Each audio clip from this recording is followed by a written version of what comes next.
guys. I'm sorry to be late. The meeting at the White House lasted a lot longer than I thought, so I'm sorry to keep you waiting. I assume everybody has gotten dug out of the snow successfully. But anyway, thanks for being here. Really appreciate it. You know that over the last several months, I've been laser focused here. We all have been laser focused. And I've spoken many times on accelerating the campaign to defeat ISIL, defeating it first where it took root in Iraq and Syria and elsewhere in which it is metastasized, and protecting our people and our homeland.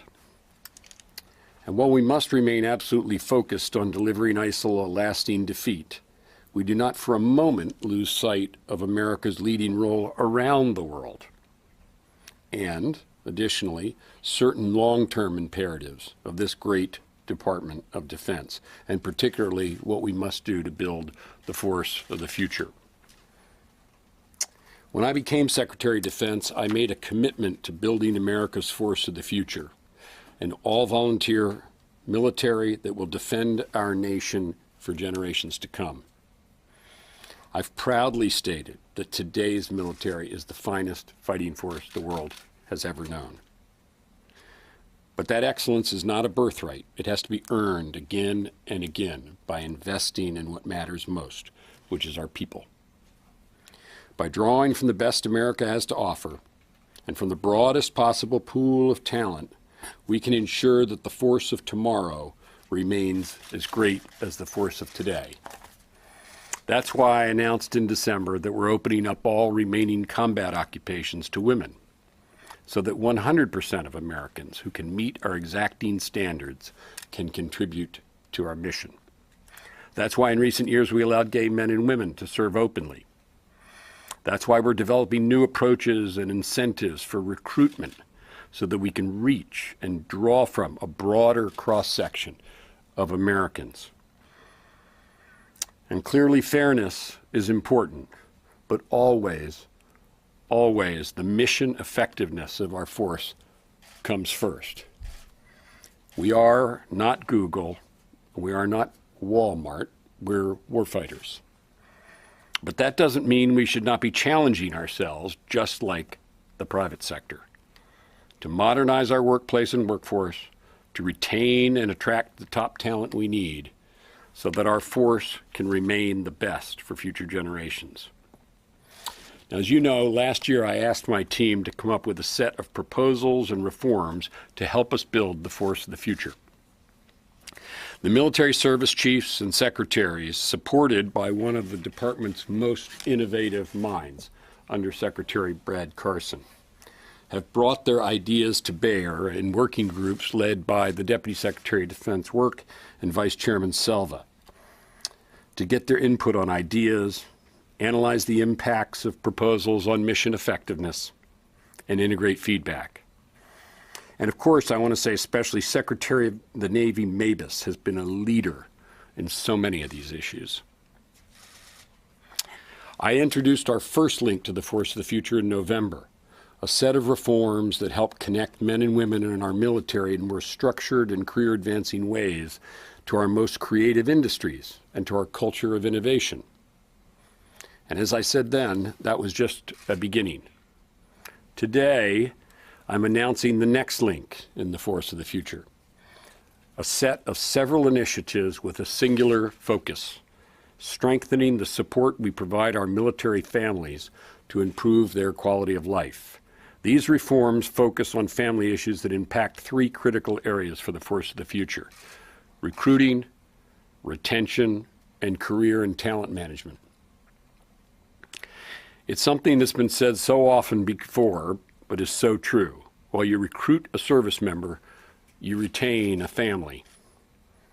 So what we do to strengthen quality of life for military families today, and what we do to demonstrate that we're a family-friendly force to those we want to recruit, is absolutely essential to our future strength. We all know that our all-volunteer force is predominantly a married force. 52% of our enlisted force is married, and 70% of our officer force is married. We also have another 84,000 military-to-military marriages, 84,000, with 80% of them stationed within 100 miles of each other. While we often speak of commitments to family and country in the same breath, the stresses of military service on our families are heavy and well known. Among the stresses military families face, having and raising children is near the top.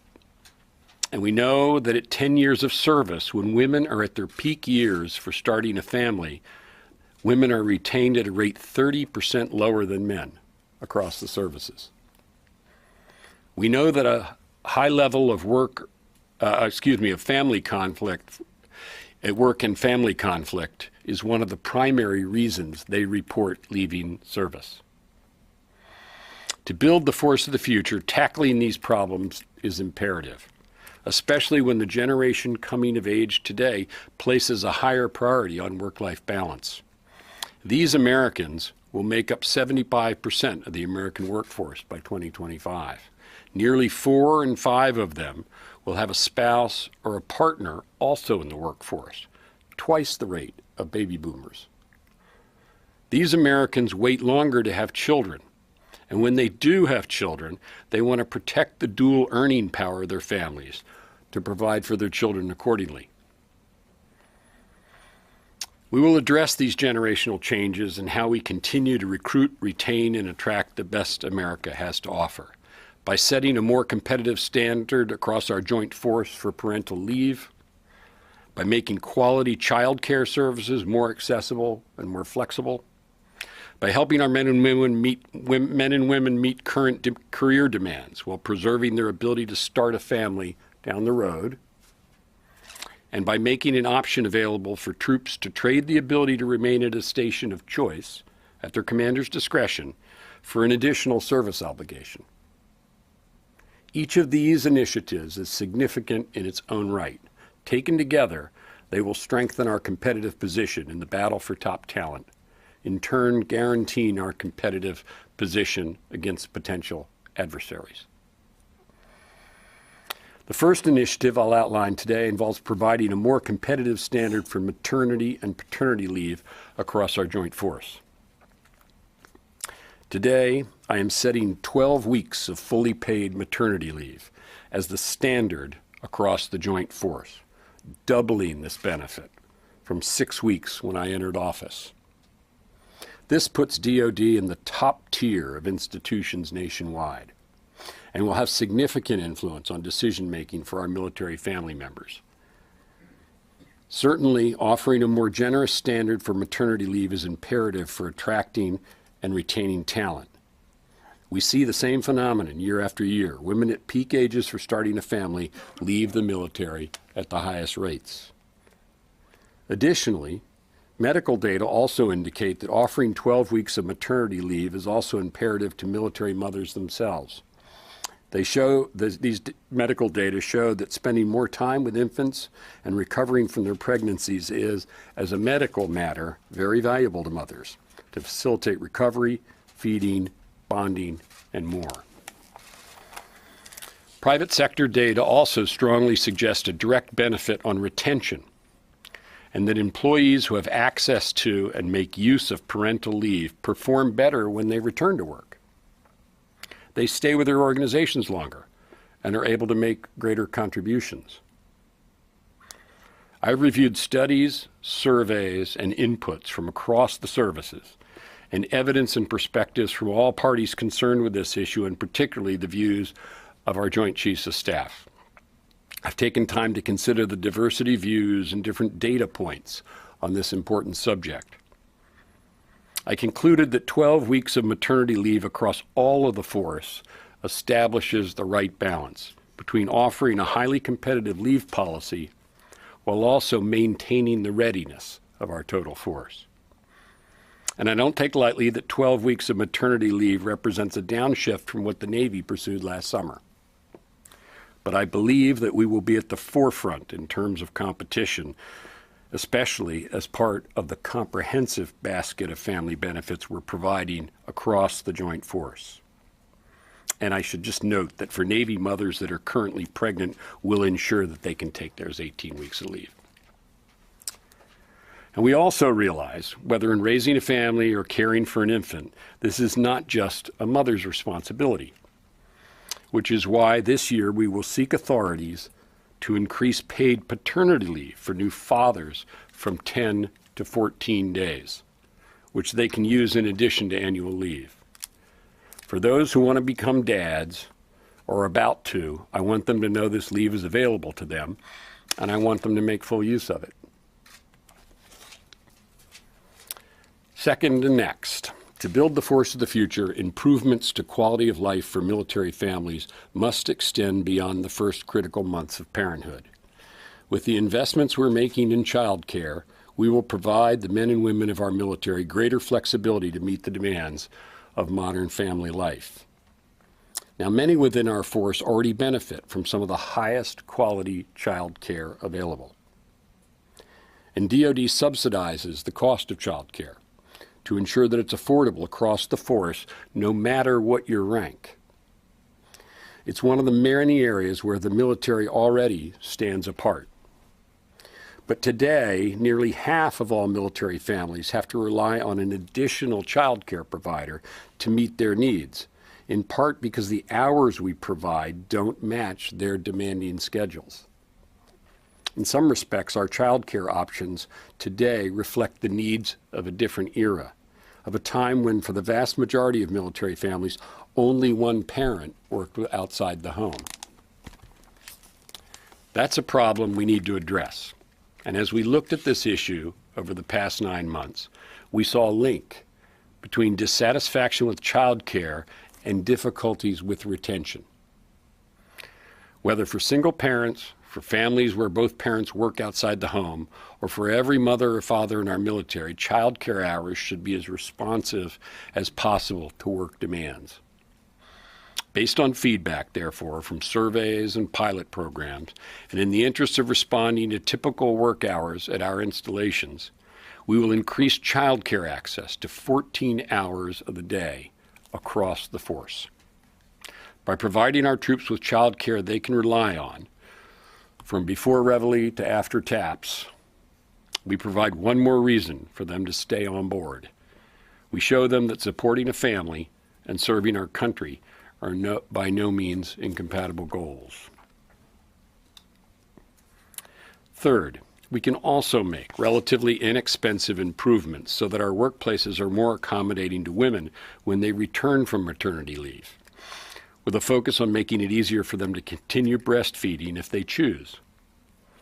To make the transition between maternity leave and returning to work for military mothers smoother, to enhance our mission effectiveness, and to comply with standards that apply to nearly every organization outside the military, I am requiring that a mother's room be made available in every facility with more than 50 women, which means the establishment of some 3,600 rooms across the country. This is an issue, by the way, that my friend Sheryl Sandberg first illuminated for me. I'm pleased to see that with these investments, we'll make sure that we provide better options and choices for mothers across the force. Fourth, we can also be more creative about making reasonable accommodations for members of our force who face difficult family geographic situations, while at the same time, as is here as elsewhere, preserving our force's effectiveness. Data and surveys show that allowing family members to trade the ability to remain at a station of choice in exchange for an additional active duty service obligation is one approach that could increase retention while preserving readiness. Only in extreme circumstances are such arrangements currently made. But for a family who has a son or daughter who receives treatment in a particular hospital or who suffers from a particular disability, remaining longer in a location where there's specialized high-quality care can make a world of difference. Other families want to remain in one place longer to allow son or daughter to finish high school in one place, with friends, teachers, and teams they're close to. Or perhaps to be close to grandparents or other family. These are all important. When the needs of the force permit a service member to stay at their current location, we will empower commanders to make reasonable accommodations in exchange for an additional service obligation. Finally, as a profession of arms, we ask our men and women to make incomparable sacrifices. We ask them potentially to place themselves at risk of sacrificing their ability to have children when they return home. It's clear that the benefits we offer our troops can better account for this. We can help our men and women preserve their ability to start a family, even if they suffer certain combat injuries. That's why we will cover the cost of freezing sperm or eggs through a pilot program for active duty service members, a benefit that will help provide men and women, especially those deployed in combat, with greater peace of mind. This investment will also provide greater flexibility for our troops who want to start a family but find it difficult because of where they find themselves in their careers. Particularly for women who are mid-grade officers and enlisted personnel, this benefit will demonstrate that we understand the demands upon them and want to help them balance commitments to force and commitments to family. We want to retain them in our military. We're also committed to continuing to look at how we can provide advanced reproductive technologies like IVF to a wider population. Today, we provide reduced cost treatment at 6 locations across the country, and we'll study how to broaden this coverage in the future. By providing this additional peace of mind for our young service members, we provide our force greater confidence about their future, while providing one more tool to make the military a more family-friendly employer. An employer that honors the desire of our men and women to commit themselves completely to their careers or to serve courageously in combat, while preserving their ability to have children in the future. Now, there's no reform that we can make that will meet the particular circumstances of every military family, and ultimately there's no way to separate service from sacrifice. Military service will require uncommon dedication in every generation, including the coming generation. But I'll mention just one story that helps capture the commitment of our service members and the complexity of starting and supporting a military family today. When they met in Japan, Lieutenant Jack Eves was a young surface warfare officer, and Lieutenant Hannah Foster was serving as a Judge Advocate General in the Navy, having graduated from Princeton and Harvard and clerked for Justice Kagan. Within days of first meeting, they were instantly taken with one another. In the next months, you might say their relationship developed quickly. But as Hannah said, quote, "In the Navy, it's kind of accelerated. You have to make decisions. You never know what will happen with your life," unquote. She was right to prepare for uncertainty because a few months after they met, the horrific Japanese earthquake struck, and both were called to provide assistance at sea. And Jack subsequently be ordered home in May. They didn't know when they'd ever see each other. In an exchange between ships over emails, they made up their minds. They decided to get married. Now, it wasn't traditional and it wasn't easy, but they made it possible. And making wedding arrangements was just the beginning. They both wanted to start a family, but planning for when they would be in the same place and when they would be at stations long enough to be rated by commanding officers didn't give them much time. They overcame challenges of distance and their limited months together to make it work, and today they have 2 wonderful children. Hannah has recalled those critical moments when they were serving offshore, wondering, quote, how long we'd be out to sea, unquote.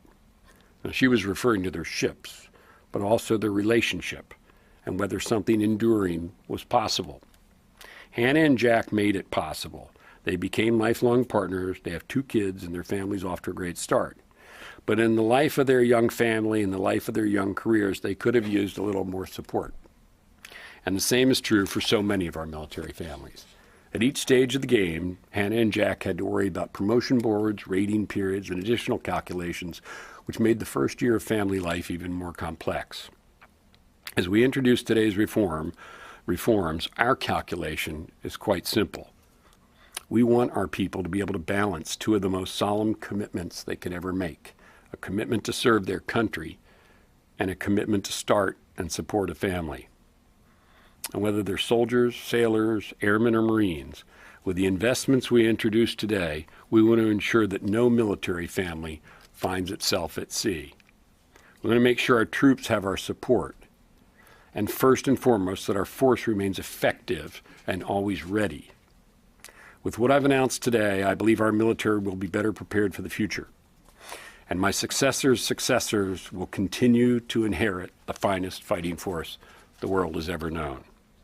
We will become a more powerful magnet for the high-end talent we will need in the coming generation. We will make it easier to retain the top talent we have and to develop future leaders. We will improve the quality of life for our families and enhance our mission effectiveness. We will ensure the force of the future remains as great as the force of today. And I assure you there'll be more initiatives to come.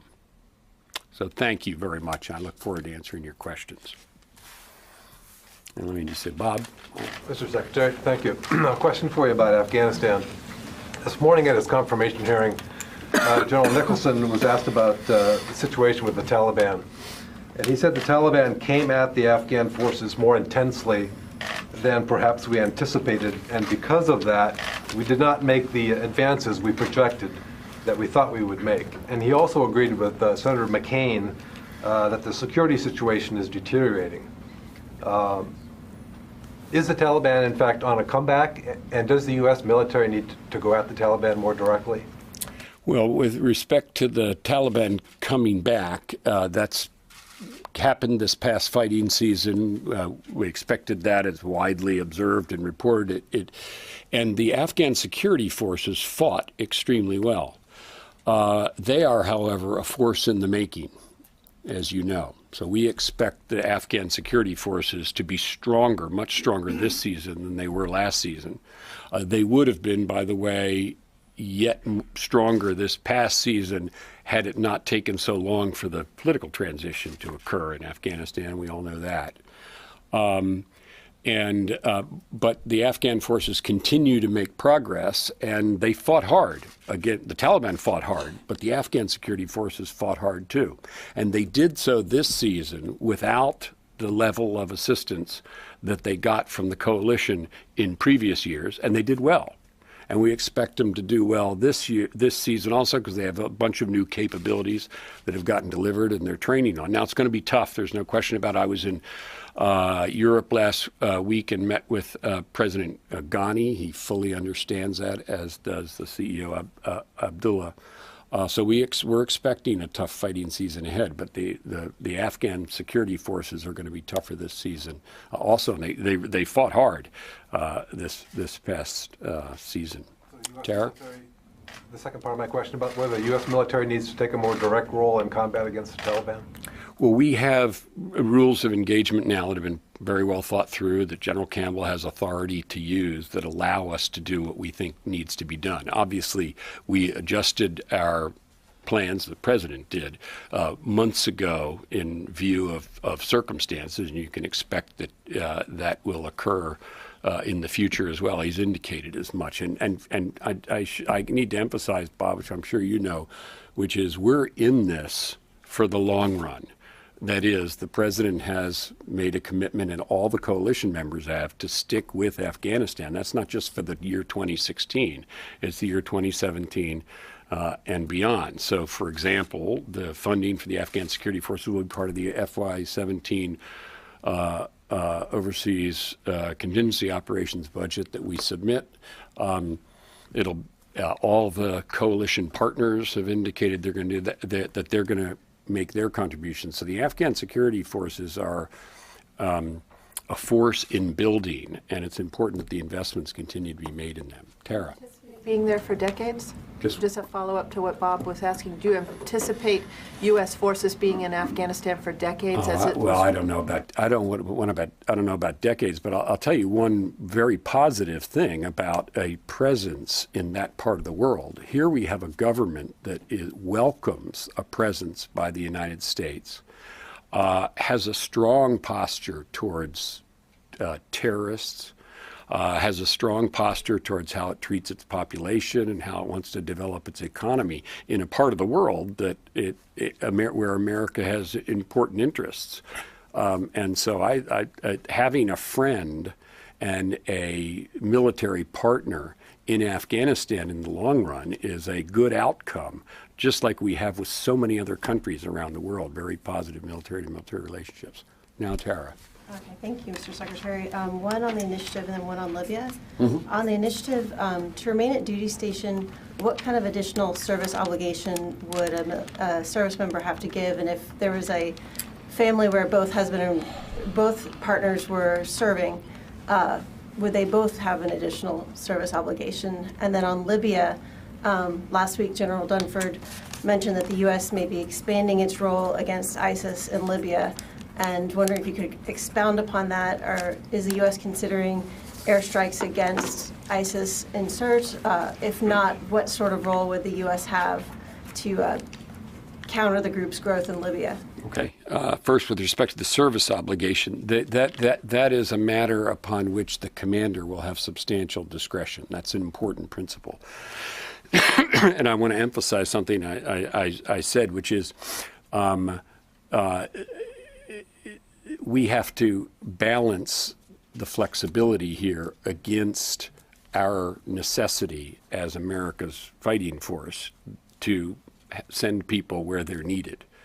And that's why there's a trade, and that's why there's commander's discretion. So it's actually going to depend upon the circumstance. We'll give some broad guidelines. We're working on them now across the services, but it's important that commanders have flexibility here for the very simple reason you can understand, which is we've got to have people go where they're needed to defend us. With respect to Libya, we watched that situation very carefully. Obviously, I've talked about the need to destroy and defeat ISIL in Syria and Iraq, and I've always talked about the other metastases. And one of the ones that we watch very closely is the one in Libya. And there's a lot going on in Libya right now, not of a military sort, but there's a government in formation that the United States is supporting. Secretary Kerry and his people are supporting. There is a troubled environment on the ground in which we're watching that ISIL doesn't sink roots. We're not the only ones who are concerned, by the way. By the way, Libyans themselves, I should note, don't welcome outsiders intruding on their territory, and that includes ISIL. So there is a lot of civil war and disturbance going on in Libya. But as a general matter, the populace is not welcoming of outsiders who come there, and that's good. And therefore, in the first instance, we're looking to help them get control over their own country. And of course, the United States will support the Libyan government when it forms. I should say we're not in the lead for doing that. The Italians are, by dint of both geography and history and the level of commitment, have indicated that they take a lead in doing that. We have indicated that we would support them. So we'll watch the situation very carefully, and there's a lot going on there right now, but we haven't made any decisions to take military action there. We will continue to protect ourselves, take counterterrorism actions. We've taken some actions there in the last year, but it's a situation that I think General Dunford has observed really bears close watching and concern. Let me see. Andrew? On the maternity leave, as you mentioned, this policy you're announcing today is going to significantly reduce what the Navy and Marine Corps gets from the current 18 weeks. Can you elaborate a little bit on why you thought 18 weeks was not appropriate for the entire force? Well, in determining this, by the way, for the entire joint force, we looked for a standard that would be, and 12 weeks is extremely generous by any state. It puts us in the very top tiers of American employers. But then you have to balance that against the readiness costs associated with it. So we leaned very far forward, and this puts us in a very far forward position. But I came to the conclusion that 12 was the right number here as we struck that balance. I thought it was important that we have the same standard across the joint force. And then just I want to repeat something I said, out of fairness to individuals who have been affected by the temporary action of the Navy, we'll make sure that they have the benefit that they were promised if it affects them. But 12 is by all of our internal data, by external comparison, and by balancing the benefit in terms of force retention, remember that's our objective, against loss of readiness, and a single standard across the joint force. That's the right place we landed, and that's what I thought, and that's what all of our Joint Chiefs of Staff and the Chairman thought as well. Jennifer, you're sneaking in again. You can't. Can I take you back to the incident with Iran and the 10 U.S. sailors? Did Iran violate international law by detaining the U.S. sailors, and how did you feel when you saw the video with your sailors with their hands up being held at gunpoint? Well, the second part's easy. I was very, very angry at it, and I'm not going to. I'll get you the international law answer, but I'll tell you what Americans wouldn't have done that. I said that before. That for me, as Secretary of Defense, but I think it's probably true of everybody in the department, to see our guys in that situation on Iranian TV. That's really not okay. And we would not have done that. And I asked everybody at the time, and I hope everybody's keep that in mind as you think about that. Remember, as you're thinking about our guys, that you're looking through the lens of the Iranians. So they are being debriefed and explaining what the circumstances and so forth. Our first interest for those guys was their own health and welfare. And the Navy has been attending to that, and that's important. But this is not the way they should have been treated, and it's very for certain not the way the Americans would have treated foreign sailors in a comparable circumstance. Did the U.S. sailors behave appropriately from your point of view? You're looking through this is why it's important to remember. You're looking through the lens of an Iranian. I have no reason to believe anything else. This was a situation in which they were put into coercively, and then filmed.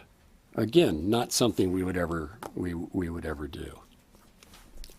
Secretary Carter, just to follow up on earlier questions regarding Afghanistan and then Libya, there was also discussion at the confirmation hearing this morning of the potential need, the question of whether or not there's a need to expand the pace of American air operations in Afghanistan and expand the circumstances in which airstrikes are authorized in Afghanistan. Do you believe that the pace of air operations in Afghanistan needs to be picked up, and that the circumstances in which they can occur should be expanded? And then on Libya... Well, let me just, one at a time, just before I forget. For Afghanistan, General Campbell already has significant discretion in that regard, and obviously we're constantly considering what we're doing there. But I think the biggest uptick you're going to see in the coming season in terms of close air support for the Afghan security force is going to come from the Afghans themselves, because of the upgrades we're making in their helicopter force, which come online, because of the delivery of A-29s, which just landed at Kabul International Airport, 2 weeks ago, because their increased use of their most effective form of indirect fire, which is long-range artillery. So for all those reasons, the indirect fire support for Afghan operations in this fighting season will be much stronger than it was in the last, completely independent of American participation. And then what was the other one? Libya. On Libya, Yeah, do you think that there needs to be a government actually formed and in place before there's additional American action against the Islamic State, military action? And can you give us a size of the No. I don't want to give that impression, because remember, we've taken action against the Islamic State. We have to protect ourselves, and there's no question about that. But it's also true that we're supportive of government formation, and if there's government formation, that gives us new opportunities, which are to support the security forces of the government, who themselves, we expect, will want to expel ISIL from their own territory. So it's very much to be welcomed if there is government formation, because of the expectation that government, with our help, remember the Italians are indicated they'll be in the lead, but with the help of the international community, international coalition, will expel ISIL from their territory. So that's the outcome that we're looking for. Barbara? Can I follow up on that for a minute? When you look at Libya, and you talked about, the need to protect ourselves. What's your sense of the real threat that ISIS in Libya does pose at the moment? What's their capability? What threat do they pose to the United States? Can you talk a little bit about how big this effort is? I'm going to be careful, because I don't want to go into intelligence matters, but as general characterization, they are trying to consolidate their own footprint there. And they're very focused on that.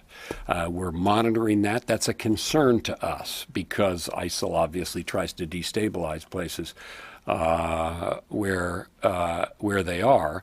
And ISIL around the world has indicated that part of its ideology is to attack Westerners, including Americans. So we have to look at this with great concern, and that is why we've taken some action already in Libya against ISIL members, because of the threat they pose to the United States. When you say consolidate their footprint in Libya, can we make sure we understand what you mean there? It means Do you think that they're trying to develop a capability, command, control, be able to launch attacks from Libya? What do you mean? well, they're establishing the installations where they train people.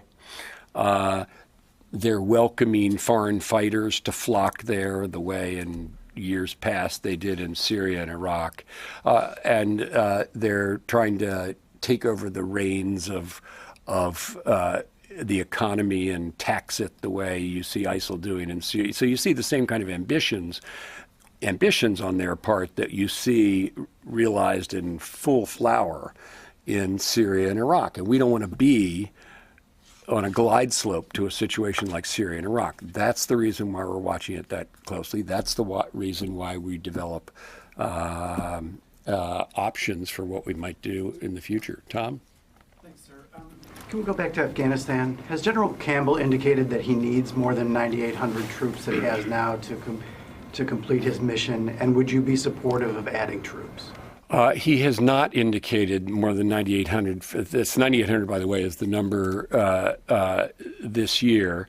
We would always consider requests from command. That's why he's there. And by the way, John Campbell is exceptional. We've been really lucky. We've had an unbelievable string of commanders in Afghanistan, of which J.C. Campbell is the latest one. But we always listen to them and always consider their requests. That's my job. I'm the open door for commanders to tell us what they think we need, and then we consider that. And eventually, if I agree with it, and on the chairman's advice and so forth, we take it to the president. That's just normal. Mr. Secretary, many of the things you discussed today, whether it's adding more child care hours or increasing fighting against ISIS or keeping troops in Afghanistan longer, all are going to require more money, yet your budget's still capped here. How do you plan to find the extra funding for all these initiatives? For the initiatives I announced today, you've got a couple different things going there. So with respect to what we've been talking about, counter ISIL and so forth, that is funded in OCO. It's budgeted separately. I'm sure you know that. With respect to the initiatives I've announced today, In every case, we looked very carefully at the costs, which are sometimes not monetary costs, but they're costs in terms of, pardon me, I always tell Peter something about this room, lost man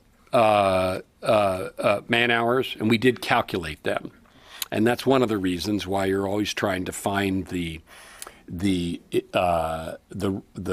sweet spot in a personnel management decision between additional cost and quality retention. Because remember, it's a huge loss to us when we have someone who's been with us for a number of years and has reached a level of proficiency and contribution to the force and then decides to leave. So that's the reason why it's we are so intent upon making these investments. So all of these are will be in the service budgets and incorporated in the service budgets. But the wars, as you well know, are funded separately. Project a major spike in that OCO funding to address these increased operations for the war? Well, we're going to submit a budget based upon our anticipated needs over the next year. Now, it's in the nature of OCO. OCO is supposed to be responsive to what really happens. So our experience with OCO is sometimes, if you go back over the last number of years, sometimes there's been more, and sometimes actually there has been money that Congress has taken back at the end of the year because it hasn't been expended. So the theory of OCO is variable costs that cannot be built in and predicted. And this year won't be any different from any other year. We'll just have to see how it goes. Listen, thank you all very much for coming. I really appreciate it.